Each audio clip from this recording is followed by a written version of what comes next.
On behalf of the Fellows, I am deeply honored to present Dr. Barbara Lee Bass of Houston, Texas, who has been duly elected in accordance with the bylaws to the office of the President of the American College of Surgeons.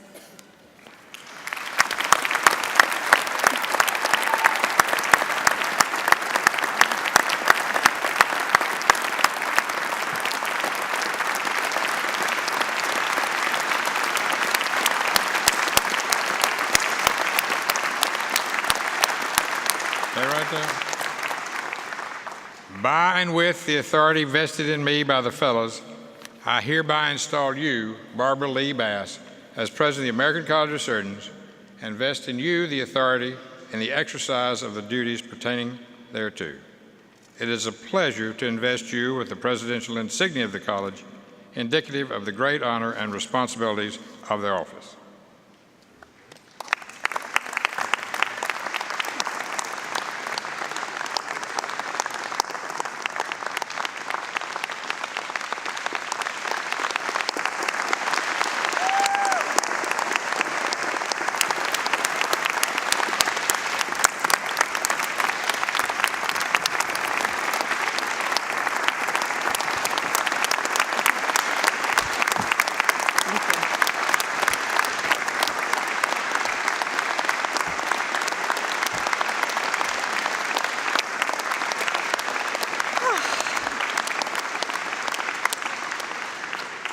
Thank you. Thank you all. Good evening to you all. First, congratulations to this wonderful bunch of new fellows. And to your families and friends gathered here, somewhere in the back, I trust. Thank you, and congratulations to you too. Congratulations to and welcome to our wonderful new honorary fellows, an incredible group of great surgical leaders from around the globe. Thank you to our guests. Thank you to our families, my family, who've come here tonight to celebrate these events with us. And good evening and thank you to my dear colleagues in this American College of Surgeons, our officers, regents, governors, fellows, and executive leadership team and administrative staff. You have been wonderful friends and colleagues to me over many, many years. Most profoundly, thank you for this incredible honor of serving as your president. I am truly astonished to be standing before you in this capacity. This is the greatest honor in my professional career, and a moment that in a funny sort of way, one more affirmation of the choice I made to become a surgeon nearly 40 years ago, a pathway that had never crossed my mind on the day I entered medical school at the University of Virginia in 1975. Surgery swept me up, and may I say, thank goodness it did. For it has been a marvelous calling, even if one that at times has extracted a toll. I'm so grateful for the opportunities I've had throughout my career as a member and servant of our profession and as a fellow of this college. This college has propelled my career in many ways over the years. I thank the many, many people, most notably my family, mentors, and friends who've lifted me up throughout my career, for guiding me to this never-anticipated moment. So thank you all. And now, as I've reflected on my career, and at the risk of perhaps being too personal, I would like to ask each of you to similarly ponder some fundamentals of your own on this occasion, your occasion, of being inducted as a fellow into our American College of Surgeons. Have you, at this moment of accomplishment or some other time, perhaps fogged by fatigue in years past, considered how hard you've worked to come to this point? Sleepless hours, sleepless nights, thousands of hours in the hospital, and endless hours of study and practice? What price have you paid for this privilege of becoming a surgeon? Have you missed dinners, teacher conferences, dates, soccer games, anniversaries, quiet moments, workouts? And for you family members here with your loved one this evening, have you missed this person at times over the last 5, 10, 15 years? Times when you really wanted him or her to be there with you, maybe even needed their presence. I hope you know he or she missed you too and suffered that missed moment like you, a moment often also laced with the pain of guilt, of having made a choice of a career that at times holds the prevailing vote. Why, young surgeons, would you have let these things happen? Well, let's consider then, from some perspectives, why these unthinkable missed moments may have happened. What were you doing during those years of training and practice that asked so much of you? Far more than many careers. Actually, any of us on this stage, and indeed each of you, could answer that question. You were learning a lot. You were doing remarkable things with your hands and minds. You were developing fundamental and then advanced surgical and professional skills. You were witnessing life's simple miseries and greatest tragedies. You were learning about human kindness, anger, frustration, and joy. You were building that remarkable portfolio of skills that we call surgery, learning when and why to operate, developing technical skills to combat a surgical disease, to repair a human body. Over this last decade or two, you often worked under the watchful eye of trusted mentors who brought you along all those years. Keep in touch with them, by the way, and pass on what they gave to you. During those at times missed year, you were busy becoming knowledgeable, skilled, and emotionally prepared to care for a patient that was yours. I suppose someone else could have been there instead. You could have made a different career choice, but no. Surgery chose you, and you dove in. So in those away times, you were doing important work, deep, experiential, and intensely personal, immersive patient care. I hope during those at times challenging years, you found a brother and sisterhood of shared experience with your colleagues, a net in which to share both challenges and joys. It may not have always felt that you were making good progress, or even that you made the correct choice on some days. But recall day one of your training, day one after medical school, and then day 1,500, 2,000, 3,500, whatever day it was when you so-called finished your training. An amazing transformation, yes? Yes. Not good enough to last you a lifetime in this business, but a fabulous foundation for the next 30, 40, maybe 50 years. No matter where in the world you experience this pathway to becoming a fellow, and we have surgeons from 70 nations around the globe joining our college as fellows tonight. This transformation from student to surgeon is a magnificent, if at times arduous, shared experience for all of us. But remember, please, the lives you have touched during these lost moments, injured people, previously unknown neighbors with deadly diseases, or simply those needing a little repair, people who are afflicted with a surgical disease, our special joy and often routine joyful opportunity, are experiencing a rare life event, an operation. In fact, most of us will only have a few of these in our lifetimes, so for what we who have done many thousands of operations seems ordinary, to each of our patients is often a major life moment.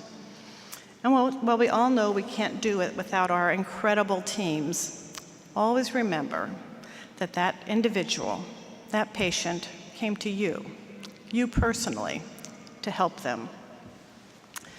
And never forget to pause and recognize that our often fearful but brave patients allow us this trusting moment while they sleep in a room surrounded by strangers. So, what I hope you and your loved ones who did the most waiting and missing, like those family members in our waiting rooms, can understand is that those years of training, those years as you begin your practice, those times going forward when you are honoring that commitment to your patient is not only an important and critical mission, but also a rare, rare privilege for us. What we get to do for the people who need us is a joy and a privilege, ours. The greatest reward in our profession is that gift of the trust we receive from our patients, when we are allowed to help them. It's priceless. So with all of this, I can't absolve you of those missed personal moments, past and future, and perhaps there were fewer than my own. I'll have to ask Wes, Wyatt, and Richard, but never trust their answers, each graced or cursed with the affinage of life years.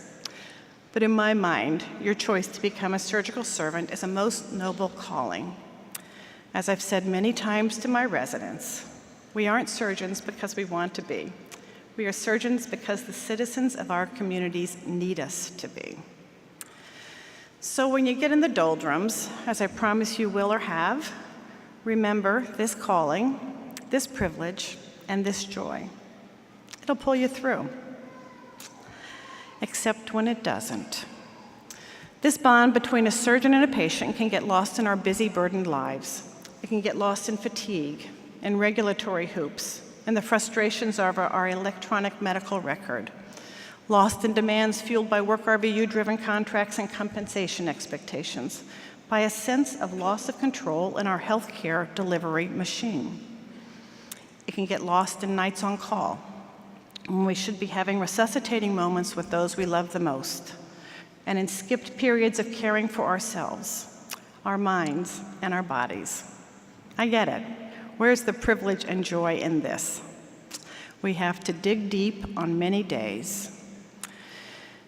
And if we're heading down a foxhole of negative disruptors in our careers, let's add a few others that will be real challenges in the years ahead for you. You will face various forms of threatened obsolescence in knowledge, skills, technologies. On a very personal level, you will age. You will suffer personal tragedy and loss. You will become ill sometime or the other. These facts will challenge your will and resilience. That you may stumble when facing such challenges during your career is not a sign of weakness. It's life.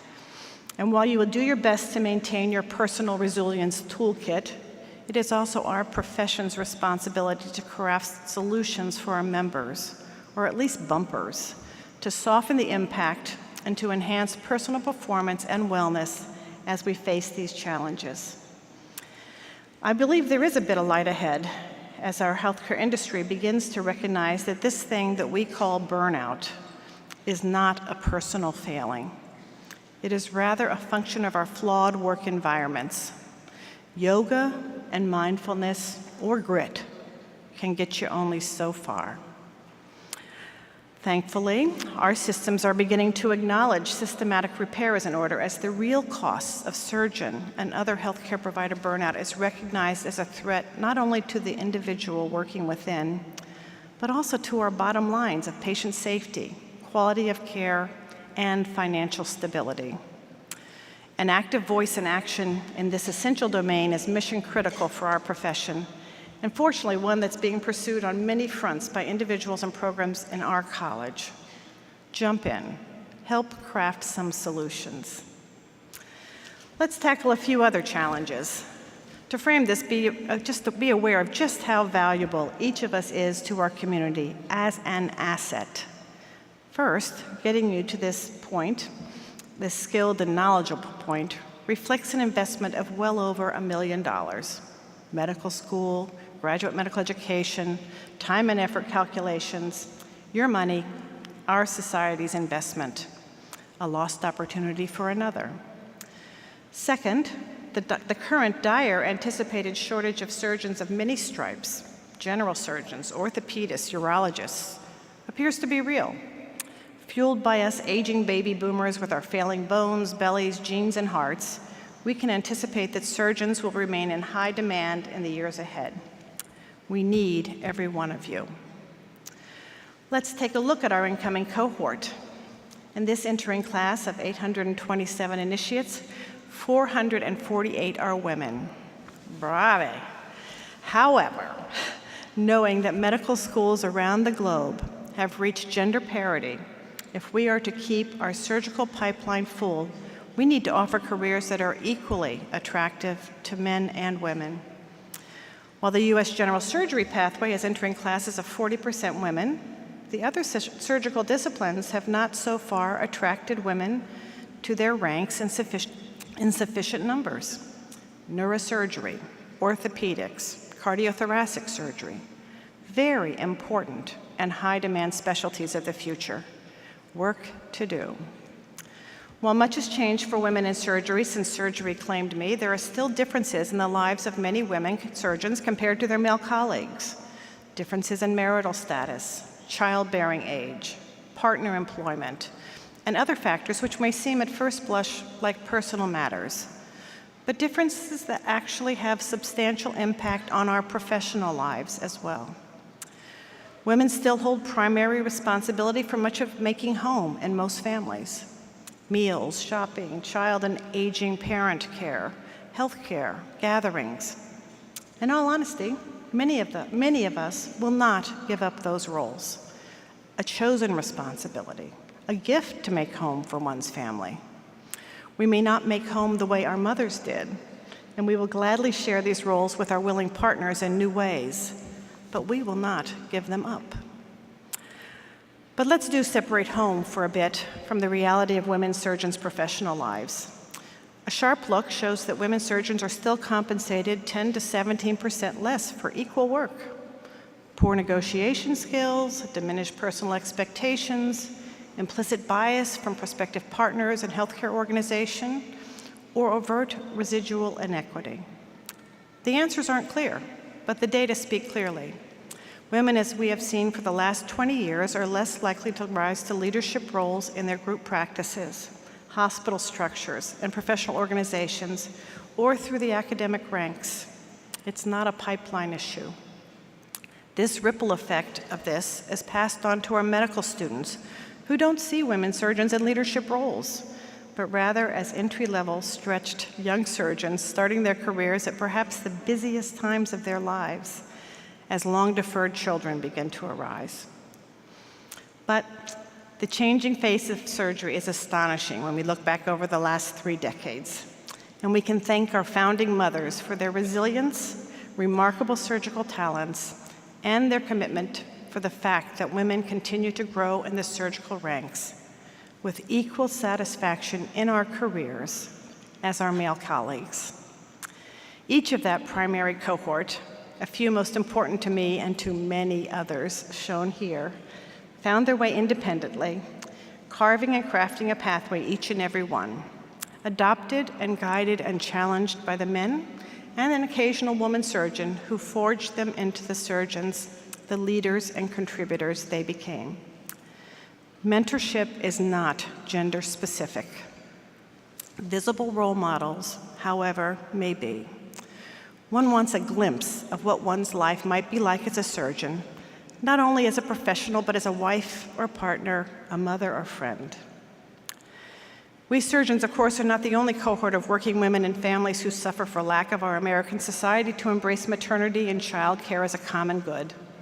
Our college, with the guidance of the Women in Surgery Committee and the Association of Women Surgeons, join it, by the way, has endorsed a statement that acknowledges the need for appropriate pregnancy and parental leave and clearly articulates that the choice to become a parent in no way diminishes a woman surgeon's commitment to her career.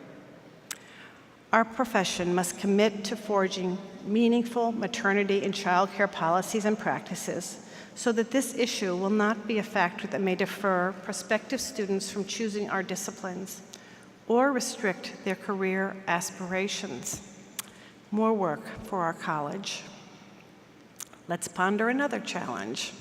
It took each of you somewhere between 4 and 10 years of formal training to get to your current level of proficiency and knowledge. You're actually getting better in these early years of practice. But then 5, 10, 15 years from now, you're going to realize that while your foundational training is durable, you need to add a piece to your repertoire, a new, potentially transformative skill. You're in a busy practice, doing the best you can every day, and then something new must be added. In my lifetime, I've seen numerous transformative technologies rock our surgical world. Laparoscopic surgery, endovascular surgery, robotic computer-aided surgery. Just think what's going to come in yours. Theoretically and in reality, each has brought incremental and sometimes transformative improvements in how we treat our patients.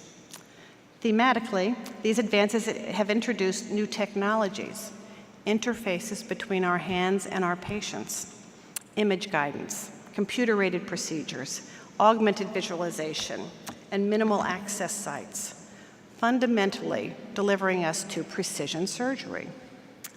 But how do we safely retool? We all recognize the potential harm that comes with a surgeon's learning curve, which in the past and present is largely borne by our trusting patients. You can't keep doing the old stuff if the new stuff is better.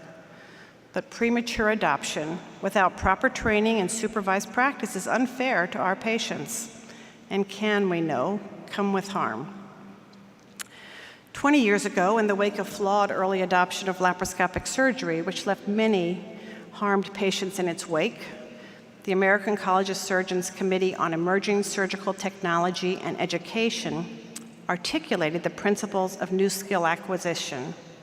And no, it's not see one, do one, teach one. Rather, the cycle of didactic learning coupled to simulation-based training and then proctored early experience, leading to independent practice and assessment of outcomes, was framed. We know the principles, but when it comes right down to it, we still have a long way to go in implementing this pedagogic model for surgeons in practice. In this matter, we've had the visionary leadership of the college with the establishment of the Accredited Education Institute program. The premise was to develop a network of centers leveraging emerging simulation technologies to enhance surgical training. Now numbering 96 national and international sites, the AEIs have served as both educational and research centers to teach surgical skills, technical and non-technical skills, to surgeons and others in our surgical pipeline. At my home hospital, the Houston Methodist Hospital, we've built a center known as MIGHTY, the Methodist Institute for Technology, Innovation, and Education, a beautiful, comprehensive center with a sharp focus on retooling surgeons in practice. We've hosted over 12,000 surgeons in practice for retooling hands-on courses in all disciplines of surgery. We built MIGHTY as a prototype facility to determine how best to craft an efficient educational center for busy surgeons in practice and to study how best to deliver the retooling mission. To begin to address this need, our college has gathered the stakeholders with vital interest in maintaining a skilled surgical workforce. The parties include our payers and consumers, liability carriers, surgical technology industries, and the hospitals where we deliver our care, and of course, we surgeons. This group has started to define the infrastructure components, facilities, faculty, curricula, assessment schools, and importantly, to consider financial models to incorporate retooling and training into our healthcare budget. We've got great medical schools and teaching hospitals in this nation. How about the infrastructure for those next 40 years in practice? This Retooling Reimagine initiative is driven by a need we surgeons identified. It's the duty of our profession to craft a solution. This is but one example of how we can shape our professional futures. I've often been amazed and somewhat concerned at how well we surgeons can express our frustrations or even fury on bad days. Can't we transform that energy into a positive? Well, if college history has relevance, which of course I believe it does, then on a good day, I can see what happens when a surgeon or a group of surgeons begins to craft a solution based on real needs in their working environments. Remember, the American College of Surgeons was founded 102 years ago by a group of surgeons with the explicit goal of improving the care of the surgical patient. Still true today. So when faced with at times aggravating moments at work, I insist on recalling that individual surgeons banding together within our college have created some of the most effective systems in the world to improve surgical care. In 1945, surgeons dismayed by unnecessary deaths from injury formed the Committee on Fractures and Other Traumas, which later blossomed into the Committee on Trauma, producing the ATLS, Trauma System Verification Programs, military partnerships to translate lessons learned in war zones to the care of the civilian injured, a program that so recently proved invaluable in saving lives when the unthinkable happens in our communities.